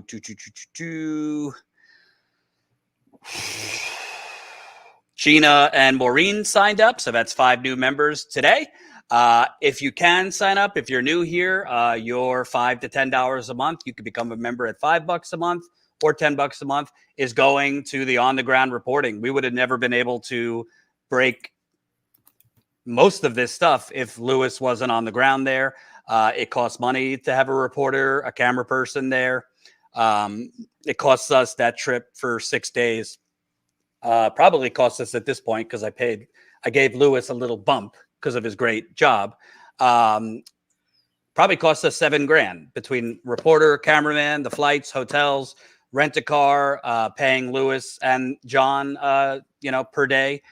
We had to pay an extra $1,000 to get a custom Wi-Fi, because in a lot of these places the Wi-Fi is not great. So you try uploading and sending footage, it'll take you days in some of these places. So, anything you could do. Obviously, if you're watching and you don't have that extra $5 to $10 a month, we understand. Totally fine if you don't. But if you do, honestly, it takes a lot to build an actual independent, keyword independent, on the ground outlet. That's why most people don't do it, because it's a lot cheaper to just sit in the studio, bloviate about bullshit, and do sensationalized nonsense. But to actually talk about other podcasters all day. Right. But Yeah. to actually, cover important stories, go on the ground, get in the trenches. It's not a 9 to 5 kind of thing. Costs money. We got to obviously pay people.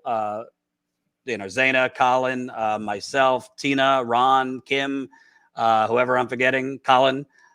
So yeah, we really, and credit to my wife who branded it, we really are a community. A community. I hope she's watching, because she's mad at me, so I give her a credit.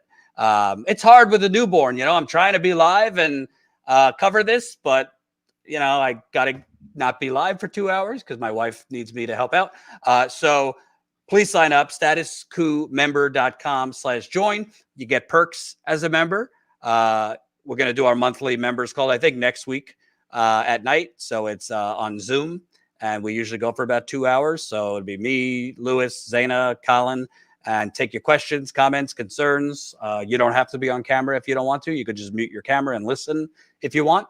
But that's always a lot of fun. I'm sure we'll be talking about this in addition to some other behind the scenes stuff that we only tell our paid members. We also have a Discord channel that we got to liven up a bit and get going. So for members, you get access to the Discord. I'm in there from time to time, but we're going to try and juice it up a bit so there's more activity on the members Discord. And Colin will come on to explain how you could join the Discord. And we do behind the scenes content for our members too, from the road. So and Jordan, I just want to say that for those who have not seen us before, we aren't funded by any millionaires. We don't have any millionaires out there like giving us, $500,000 to do this and then telling us to report what they want.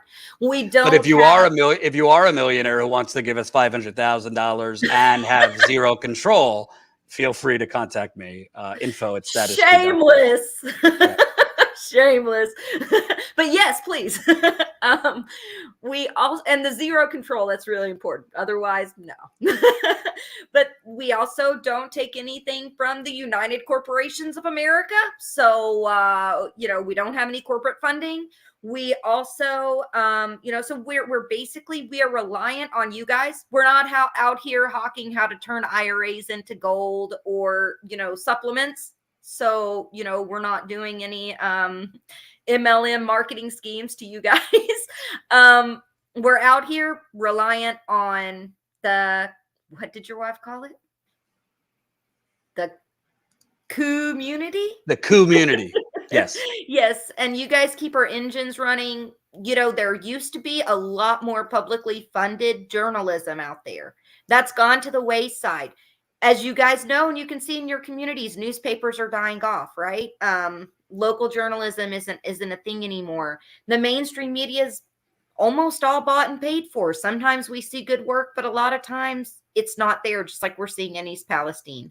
So if you can support us, please do, because we still need journalism out there. We still need these stories. If you can't support us financially, one thing that you can do is like this stream, I'm going to say all the typical stuff, like, subscribe, hit the notification button. That actually helps us. You can follow us at Status Coup on Twitter as well. Share out the content. And one reason I say this is because when we're covering this, we will share ways that the community can be helped in our links. And we'll be telling stories that a lot of other places aren't getting out there. So this also helps the people of the communities that we're sharing these stories about to get those stories out there. Absolutely. Zaina, can I trouble you to wrap this up so I could go care for my child? We have some super chats to read. And thank you to all the guests that came on. We're going to keep at it. We're scouring the Facebook groups and keeping in contact with sources every day and residents. We are going to try and get it. If you're watching in Western Pennsylvania or other parts that were nearby, and your health has been affected, or you're concerned about your water nearby, reach out to us. info@statuscoup.com, info@statuscoup.com, because we want to obviously focus on the folks of East Palestine, but broaden it out, because clearly this is not just limited to a mile or two community. So email us at info@statuscoup.com if you're in Pittsburgh or Western PA or north of East Palestine, west, so we could, speak with you. If you have news tips, as our subscriber base has gone up, welcome to our new subscribers. We're getting a lot more emails from folks with tips, which is awesome. So we could chase those down. And we'll be back. Obviously, we'll cover other news as things develop, but we're going to stay on this. Call me old-fashioned. I think a petrochemical bomb exploding over the heartland should be kind of the main story. I don't think it should be kind of just swept under the rug that people are having diarrhea, nosebleeds, vomiting, burning eyes, rashes, which are basically chemical burns. This is serious business, and it should be a major story. You wouldn't I'm not comparing this to 9/11, but would you ignore people's symptoms after 9/11? Of course not. So why would you ignore or minimize symptoms of a bomb over a town? And you're seeing from the drone footage, EPA could say whatever it wants. That something is causing these symptoms. Something is causing people to be saying it smells horrible. You saw it in the video at the creek. So something is causing this, and it's causing illness. And just because you don't, everybody's different. So just because you do not feel symptoms now does not mean you don't feel symptoms later. If there's something that's happened like this in your community, let us know, because it doesn't always create a massive mushroom cloud that everyone sees. So, we also cover issues like this across the country. So if you know of something that's happened like this, there's benefit in covering that for lessons learned, things that people went through, and that helps the people of East Palestine as well. So please reach out to us with those stories also. Absolutely. Let Zaina take it from here. We'll be back tomorrow. Thanks, everybody. And thank you, Zaina. Enjoy the baby. Yep.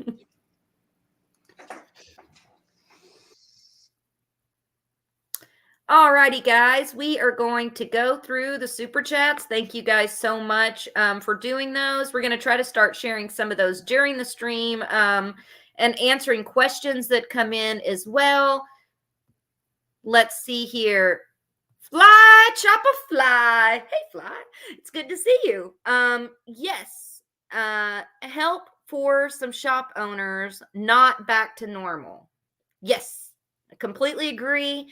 And that's one of the things that a lot of people haven't talked about in this story that we've been talking about. People are talking about how they are afraid to plant, food in their gardens to live off of, how, they own a small business and now they don't know, they're farmers. They don't know if they're going to be able to grow and be able to support themselves. There's, community members in that area that are worried that the mass flight is going to cause them to lose their businesses. So there's a lot of that going on, and getting back to normal isn't going to help them when they're getting sick and everyone in the community is getting sick. So a multi-billion-dollar company, you would think, could come in and help, as well as the government. We pay enough taxes in, and I'm sure that community has, for something to be done. Fly, chopper, fly, another $2. Thank you, Fly. What bothers me most is other residents who are not aware. I know. I remember, I believe it was Jamie that was speaking about that, and that is hopefully news will get out to them, and hopefully those who are having concerns will be able to push for the testing so that the community members can be informed on what is going on and what's impacting them and their health. Tony D. Hey, Tony. Good to see you. Ohio was a blue state until 2016. That says a lot. Well, Tony, there's a lot to do with that. That has to do a lot with the Democratic Party in action. That also has to do with a lot of states like Ohio, Kentucky, Tennessee, and others. The Democratic Party has stopped running folks in a lot of these areas. So there's no challenge on the ticket. And a lot of these places that were once blue are now red. And what's people are realizing is that no matter which party is in office, we're seeing the same things over and over again. Biden hasn't came down there to visit. And DeWine has been feckless. Governor DeWine, Ohio's Governor DeWine, he said Norfolk Southern caused this. They should pay all of it. And when asked about, the residents' health, he was like, we'll do testing. It's fine. So it's in DeWine's hand as well, who's a Republican. Then you've got the Biden administration that's in charge of the EPA, and they're not doing enough. So what we're seeing across the board is one bipartisan thing we're seeing in common is not doing enough. But thank you, Tony. Let's see. Fly, chop a fly. $2 again. Footage absolutely amazing. Everyone should see it. Right? The drone footage is crazy. You can see the escalation from when the train wreck happened all the way through when Norfolk Southern, after the train accident, did what they called a scheduled burn. You can see the mushroom cloud. You can see how the smoke filled the sky in the area. And then at the end of the video, you can see what was left. And considering that the resident was asked to leave the area during the filming, that is something that's really interesting to see, and some great footage that they caught of what's going on that we haven't seen anywhere else. You can find that video also right now in our playlist, and there's a playlist of East Palestine on our at Status Coup page on YouTube. So please subscribe, become a member. You can also subscribe to our Substack, either paid or just a regular subscription, and get regular updates to written stories, investigative pieces, also notifications when our videos comes out, because YouTube doesn't always give notifications when we release videos. If you're on Substack, you will get notifications of those. So it can be helpful for folks who want, a heads up on when we're going to go live or when we're releasing content. But I thank every single person who has joined us today. And thank you for being concerned about this story in East Palestine, as East Palestine, as all of us are, as we're following this closely. Lewis did an amazing job. He was on the ground, for those who don't know, almost all week last week. We talked to literally dozens of residents. We broke stories about what type of health clinic or lack of health the clinic has there. We broke stories about how the government response was. We broke stories about how the people in the area have been getting sick. We broke stories about the testing. So please go check it out. There's several videos, and there will be more videos of that coverage coming out over the next couple of days. So please please subscribe. Go check out the playlist if you would like to be more informed and hear from the people of East Palestine. And thank you guys so much for joining. I'm gonna call it a night, and really appreciate everyone. Thank you guys.